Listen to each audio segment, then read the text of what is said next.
When people go to college or enroll in a training program, it is expected that it is temporary and that it is a time of transition and either acclimation to a new field, a new modality of studying, or acquiring skills.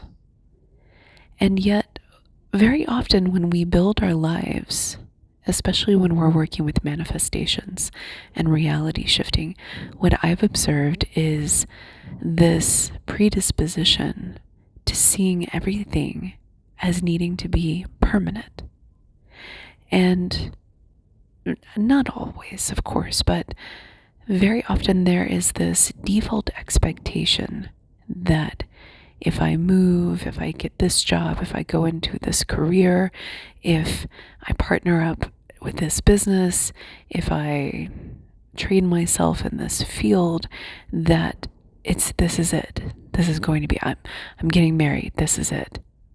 And I fell prey to that, when I married my now ex-husband, or rather when we married each other, it's a fair way to say it. I had every expectation that we would be together for life, and so did he. And never did I anticipate, ever, that I would be the one initiating a divorce after 15 years together. And looking back now, I can see that the marriage was not my final destination.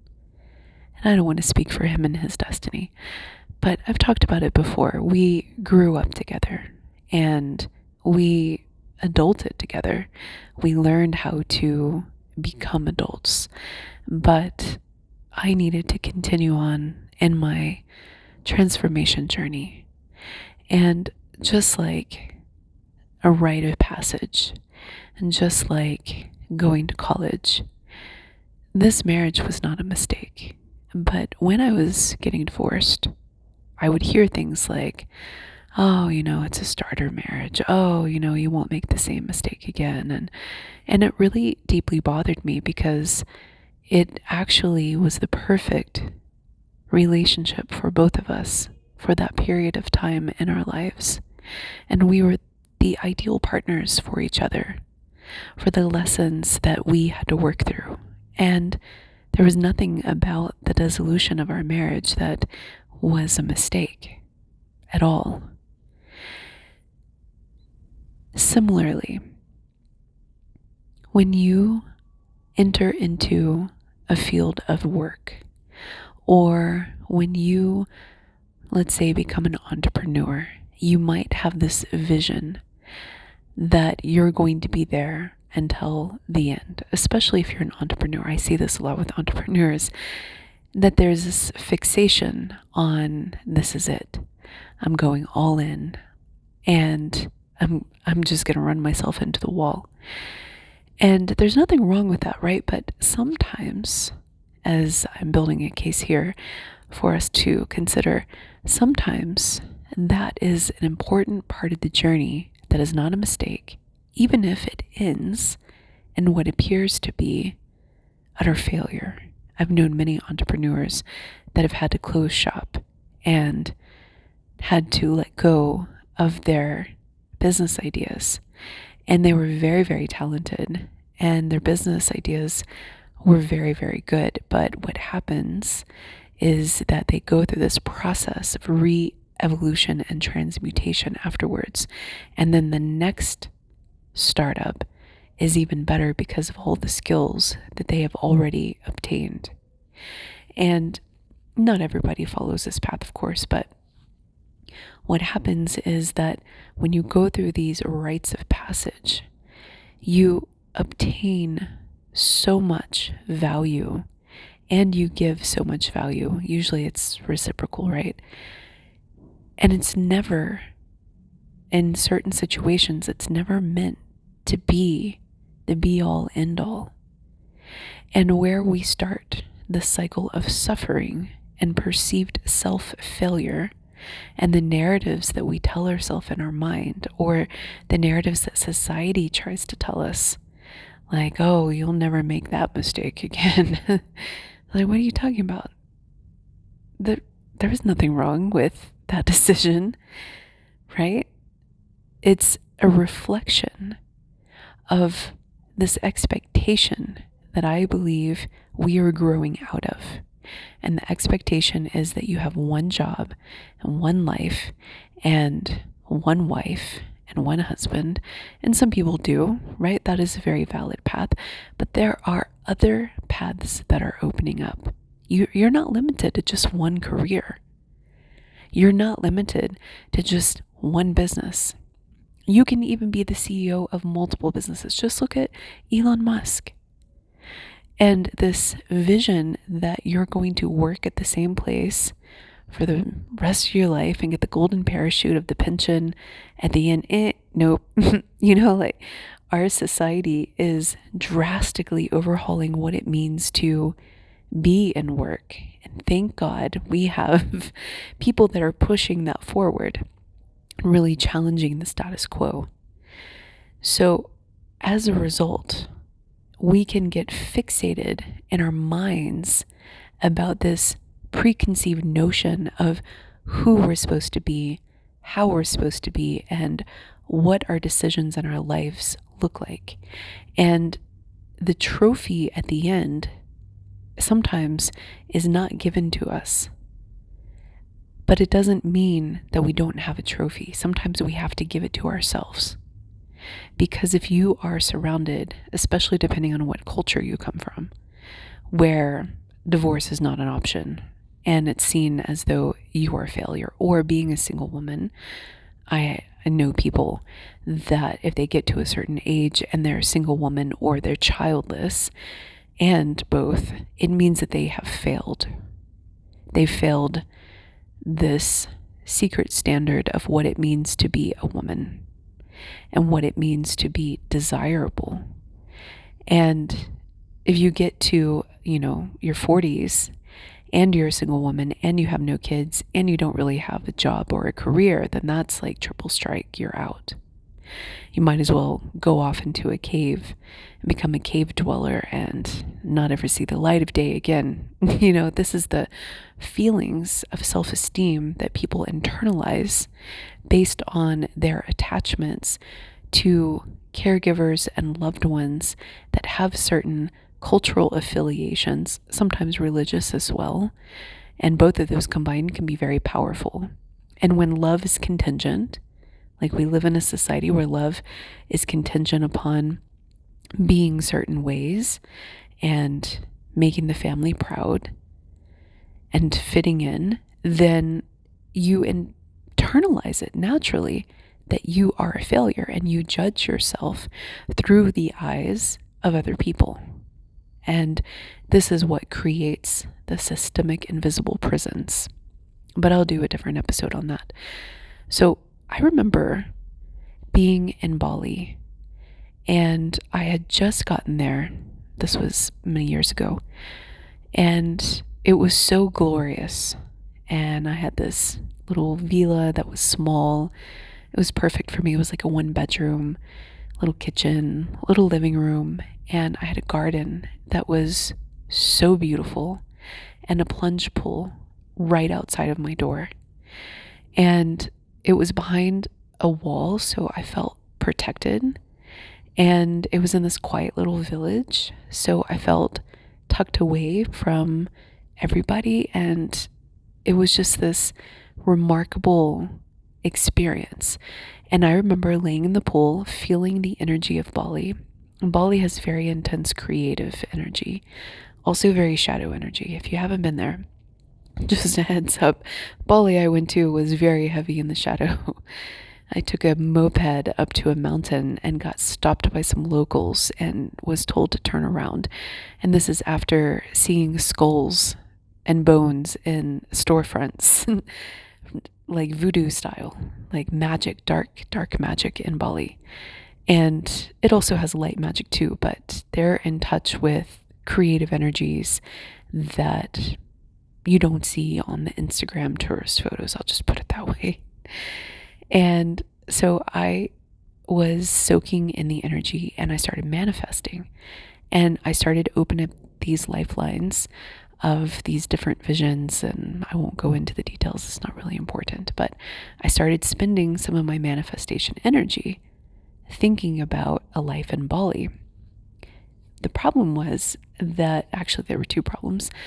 The first is that I was running. I was running from a different life.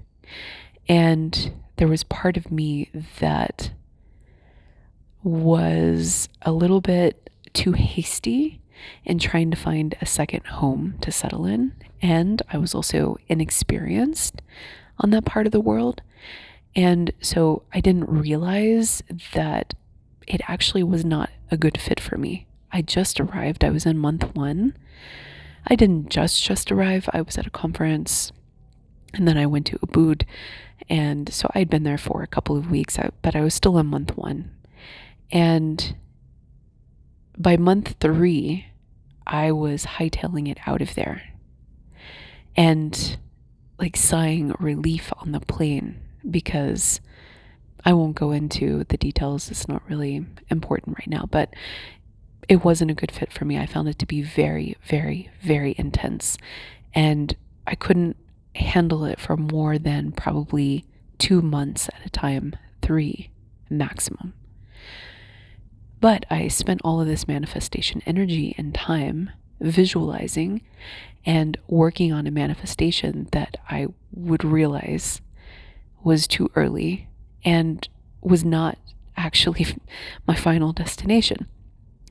But here's the really interesting thing. I was doing tarot for myself at the time, and I received a card many, many times that I didn't understand, but I trusted. And the card was not your final destination. And over time, it would click for me what that meant, which was that it was a transition place. It was like a training ground place. I received a lot of skills and abilities there. I was able to be in touch with different aspects of my spirituality that I hadn't had the chance to develop. It started my shadow mastery journey officially there, and it was very profound, but it was never meant to be the be-all, end-all. But because I came from a society where when you're planning on moving, and I was trying to sell all of my things back at home in the United States and trying to wrap up things and cut all the cords very hastily. And what I figured out is that we need along the way waypoints. And waypoints are very, very important for our journey, especially when you are on the consciousness expansion journey or the spiritual awakening journey. There will be training grounds for you, that also training relationships, not even just places, but training relationships, partnerships, twin flame unions, divine counterparts. These are miracles waiting in disguise, and very often they're temporary. But it is our attachment to the outcome that keeps us embedded and locked in energetically to sometimes the illusion and the fantasy of a union that is actually not on the table for this lifetime. Sometimes it is, and there are many people in union enjoying that experience. So it's not all or none. But for a large number of people, these relationships and the magnetism of the soul contract is actually meant to facilitate a lot of change in you, and is not actually meant to be your final destination.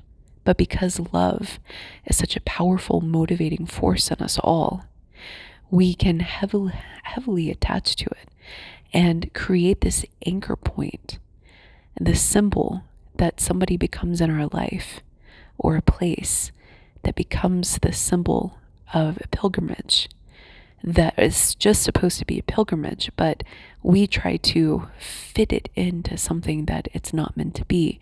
And that is what creates this feeling of frustration and almost elusiveness, like we're reaching for something that's always out of reach when it's never actually meant to be grabbed. And so when you are on your journey in a place that is not your final destination, sometimes you don't know, right? And you get locked in to a relationship dance. Like I think back to my partnership with my ex-husband. I had cold feet a lot of the time. And 2 years, 3, 4 years in, we broke up. I went off to Mexico with my best friend, and I came to this conclusion that I didn't want the white picket fence, and I didn't want the life that our relationship was leading me down.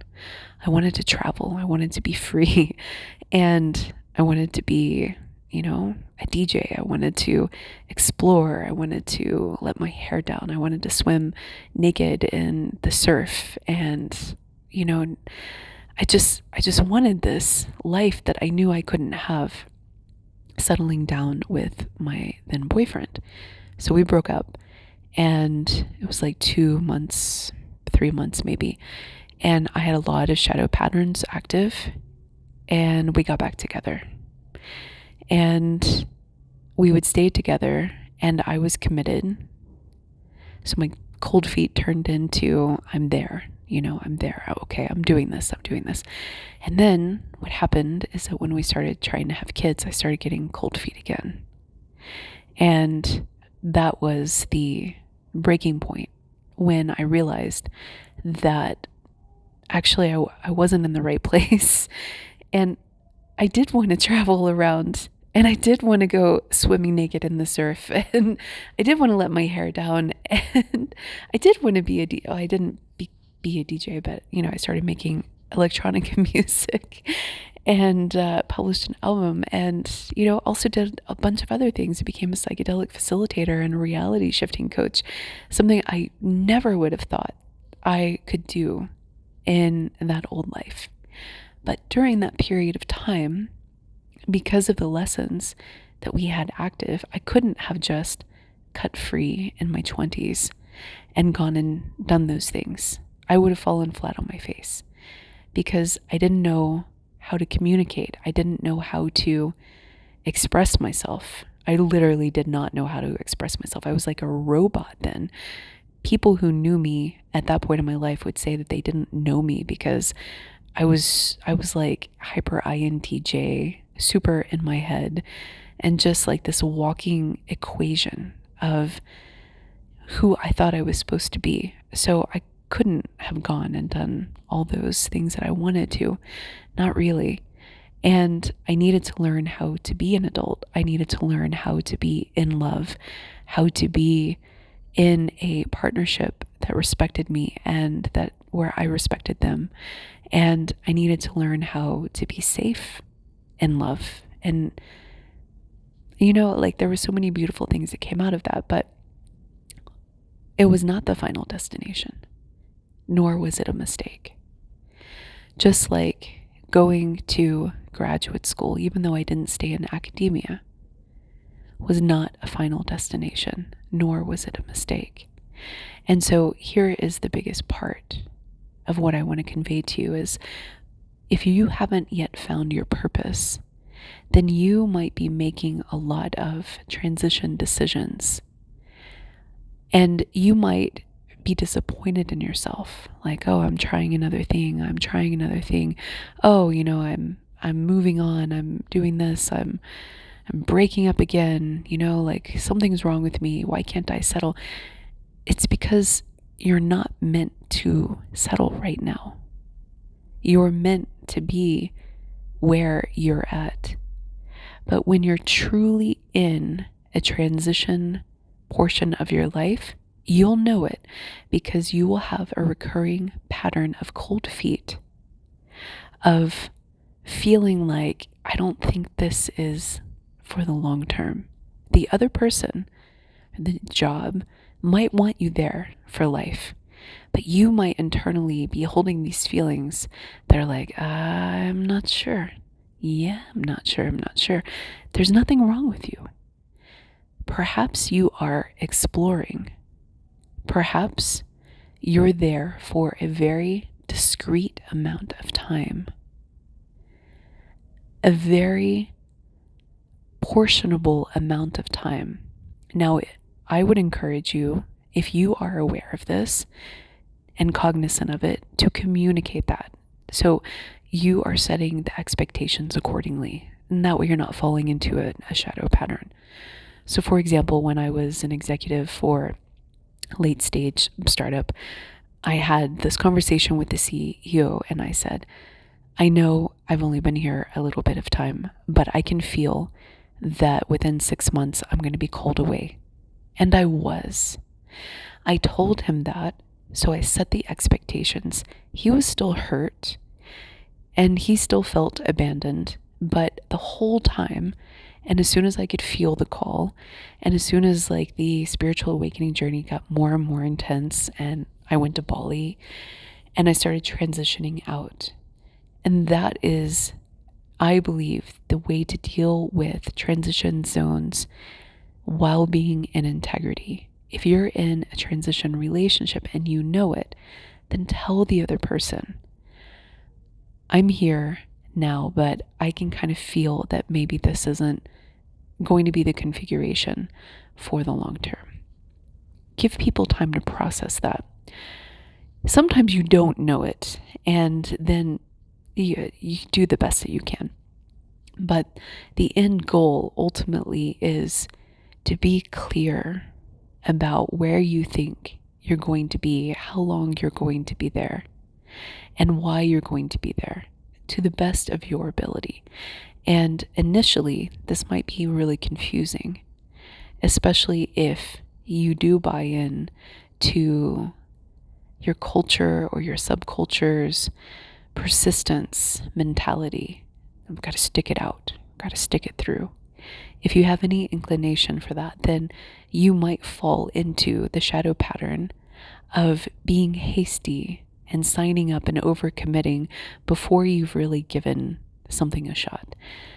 And if you happen to be traveling around, just so you know, now, and you fall into this, now I don't decide long-term decisions on where I live until I've lived in a country for at least a year.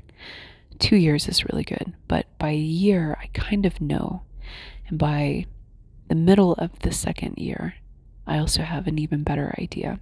So it's just a little bit of tidbit advice. I am a reality shifting coach. If you would like to talk about your journey and map out your lifelines and get help with your shifting process, feel free to reach out to me at sacredjourneyproductions@gmail.com.